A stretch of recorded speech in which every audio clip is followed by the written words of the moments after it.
Hello বন্ধুরা, এটি হলো রাধার বাড়ি। আর এখানে রাধার বাড়িতে সবাই ঘুমিয়ে আছে। তখনই কুসুম ঘুম থেকে উঠে পড়ে। উফ, আজকে তো কত কাজ, আজকে তো আমার নিঃশ্বাস ফেলানোরও টাইম নেই। এই বলে কুসুম চলে যায়। তখনই আমাদের প্রিয়াও ঘুম থেকে উঠে পড়ে। আরে এ গুড্ডু ভাই, ওঠ ওঠ, আয় আমরা খেলবো। আজকে না বলেছিলি যে তোর সব খেলনা দিয়ে খেলতে দিবি আমাদের? আরে হ্যাঁ, বলে তো ছিলাম, তাই বলে কি এত সকালে ঘুম থেকেই তো উঠিয়ে দিলি। কিন্তু কার সাথে খেলবো? ফ্রেন্ডসরা তো কেউই আসেনি। আরে তুইও নিয়ে চিন্তা করিস না। আরে গুড্ডু, প্রিয়া, কি হলো? আজ কি সকাল সকালই খেলার প্ল্যান বানিয়ে ফেলেছো নাকি তোমরা? আচ্ছা ঠিক আছে, আজকে আমাদেরও খুব কাজ। বাচ্চারা ব্যস্ত থাকলে আমরা এদিকে কাজ করতে পারবো। এই দেখো গুড্ডু সোনা, তোমার জন্য তোমার বাবা এই নতুন গাড়িটা নিয়ে এসেছে। এটা কি গাড়ি বলো তো? কি গাড়ি মা? কিন্তু এই গাড়িটা তো আমার পছন্দই হয়নি।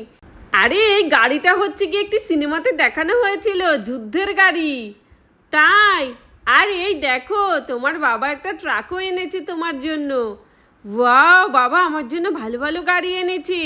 এ ফ্রেন্ডস, চল একটা কাজ করি, আমরা সব ভালো ভালো গাড়িগুলো নিয়ে একটু খেলতে যাই। ওই আমিও পড়ে গেলাম। ওয়াও, দেখো পুরো নতুন প্যাকেটে ভর্তি গাড়িটা। হ্যাঁ হ্যাঁ, বেশ ভালো হয়েছে। চলো এবার আমরা এটাকে নিয়ে খেলা করতে যাই।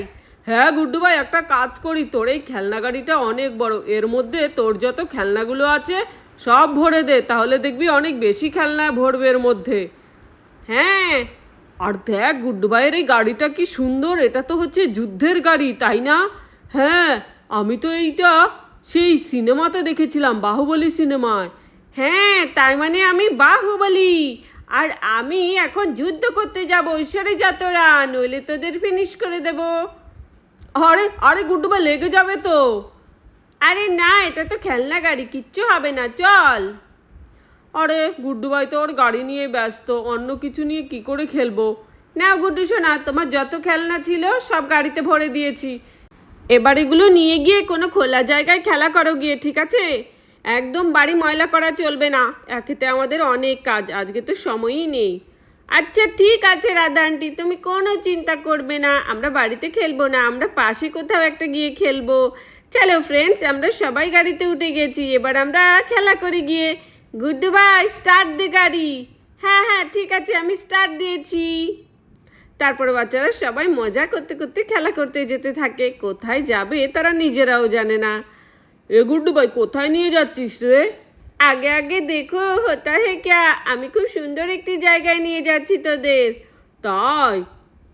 আরে গুড্ডু ভাই তো দেখছি পেছনে গাড়িতে করে আসছে, তাহলে ট্রাকটা কে চালাচ্ছে? আরে ট্রাকটা আমি চালাচ্ছি, আমি চিঙ্কি। হ্যাঁ চিঙ্কি, তুই? হ্যাঁ চলো, আমরা এসে গেছি, দেখলি তো কত ভালো একটি জায়গায় নিয়ে আসলাম। হ্যাঁ চল, এই জায়গাটাই খেলা করার জন্য বেস্ট, এখান থেকে বাড়ি আমাদের খুব বেশি দূরেও না। ওই তো গুড্ডু ভাইও এসে গেছে। সরে যাও সরে যাও, বাহুবলী আসছে, বাহুবলী। ওয়াও, এই জায়গাটায় খেলা করব, জানিস এই জায়গার জঙ্গলগুলো আমার বাবা পরিষ্কার করে দিয়েছে কেটে। হ্যাঁ, খুব ভালো করেছে তোর বাবা। চলো এবার এখানে যত ধরনের খেলনা বাটি আছে সব বের করি। আরে বাপরে, দেখো গুড্ডু ভাই কত খেলনা নিয়ে এসেছে। এই আমি কিন্তু এত খেলনা একদমই কিন্তু গুটোতে পারবো না, এই খেলনা তোরা যেমন ছড়িয়েছিস তোরাই গুটোবি।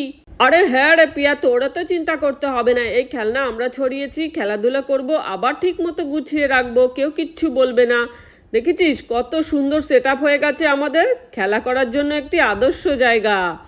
আর এখানে গুড্ডু খেলা করতে থাকে, তখনই একটি ডাইনোসর আসতে থাকে প্যাপু করতে করতে।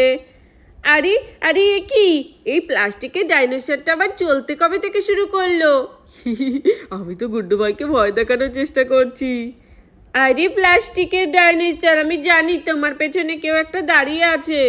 আরে এই যা, গুড্ডু ভাই তো চিনেই গেল। তখনই হঠাৎ ডাইনোসরটি একা একাই চলতে থাকে।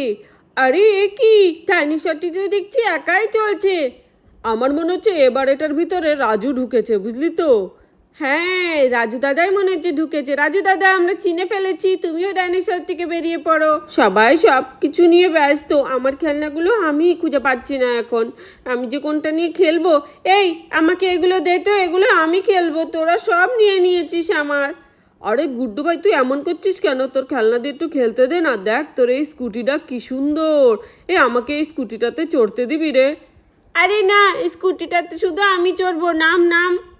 আচ্ছা ঠিক আছে, ওর জোর উঠে যখন পড়েছিস, এমনিতেও এটা ভাঙা স্কুটি। যাই আমি আমার বাইকটাতে উঠি। আমার বাইকটা দেখতে যা সুন্দর না, কিন্তু এই বাইকটা তো ভাঙা, আমি তো এটাতে উঠতে পারবো না।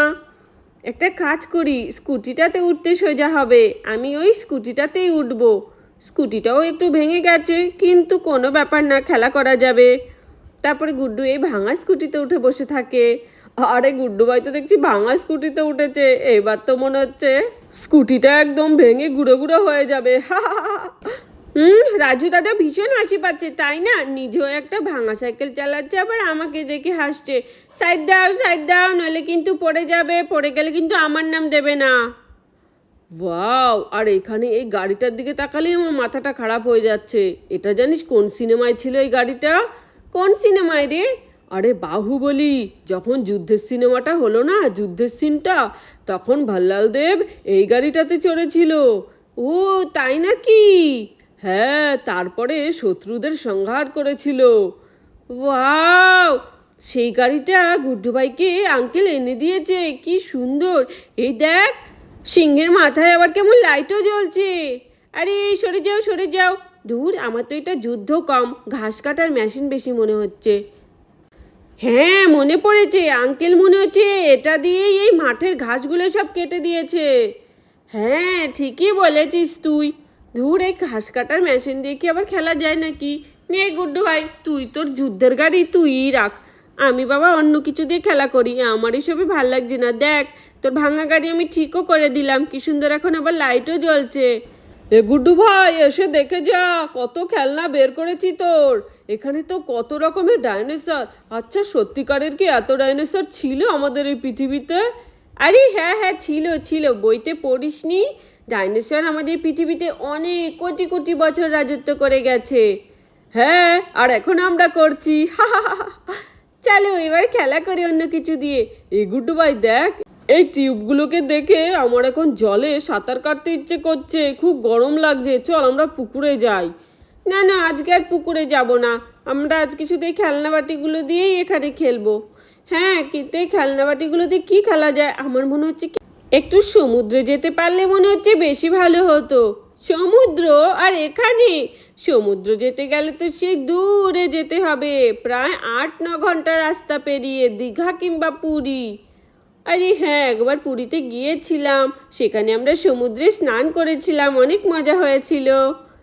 ওয়াও! এবার আমি পুরীতে গেলে গরমের ছুটিতে অনেক সুন্দর করে খেলা করব বালি দিয়ে। পিয়া দিদি, বল না, তুই আমাদের সাথে যাবি তো খেলতে? আরে বাচ্চাগুলো কোথায় গেল? সকালে জলখাবার বানানো হয়ে গেছে, ওরা খেলতে বেরোলে আর বাড়িতেই ঢোকার নাম নেয় না। দিদি কিছু বলে গেছে ওরা কোথায় গেছে? আরে না রে রাধা, কিছুই তো বলে যায়নি, সে কোন সকালে বেরিয়েছে দেখ। চল ওদেরকে ডেকে নিয়ে আসি, বেলা হতে যায়, আবার খেয়ে দিয়ে স্কুলে যাবে। আরে হ্যাঁ রে রাধা, আমি তো ভুলেই গিয়েছিলাম যে আজকে তো ওদের স্কুলও আছে। হ্যাঁ দিদি, চল তাহলে, আমিও তোকে একটু খুঁজতে সাহায্য করি, নইলে আবার দেরি হয়ে যাবে খুঁজতে। এখানে রাধা আর কুসুম বেরিয়ে পড়ে বাচ্চাদের খোঁজার উদ্দেশ্যে। তারপরে রাধারা গিয়ে দেখে বাচ্চারা বাড়ির পাশেই খেলা করছে, বেশি দূরে যায়নি। আরে রাধা, তুই তো শুধু টেনশন করছিলি, দেখ বাচ্চারা এখানে বসেই খেলছে। হ্যাঁ, ভালোই হয়েছে বাচ্চারা সবাই এখানে বসে খেলছে, না হলে কোথায় গিয়ে খুঁজতাম বলতো আবার। বাচ্চারা চলো, তোমাদের টিফিনও বানানো হয়ে গেছে, আর খেয়ে দিয়ে স্নান করে স্কুলে যেতে হবে, অনেক লেট হয়ে যাচ্ছে, প্রায় 9:30 বেজে গেছে, সেই সকাল 6টায় বেরিয়েছো খেলতে। হ্যাঁ মা, ঠিক আছে, এক্ষুনি যাচ্ছি। মা, তুমি টিফিনে আজকে লুচি তরকারি দিয়েছো তো? আরে হ্যাঁ, এই ছেলেটার খালি তেলে ভাজা, এত গরমে তেলে ভাজা না খেয়ে কিছু ঠান্ডা জিনিস তো খেতে পারিস, যেমন আজকে টিফিনে দই চিড়ে দিয়েছি, দই চিড়ে খাস। দই চিড়ে? এখন তো আমার মনে হচ্ছে আমার নিজেকেই রান্না করে নিয়ে যেতে হবে। মা, আমি দই চিড়ে খাবো না, তুমি প্রিয়া দিদিকে দাও। আরে দই চিড়ে খেলে পেটটা ঠান্ডা থাকবে। আমারও তো পেট ঠান্ডা লাগবে না, আমার পেট এমনিই ঠান্ডা, এত পেট ঠান্ডা করলে আমি নিজেই মনে হচ্ছে বরফ হয়ে যাব। ওহ, এই ছেলের কথাগুলো শুনলে হাসতে পাগল হয়ে যায়।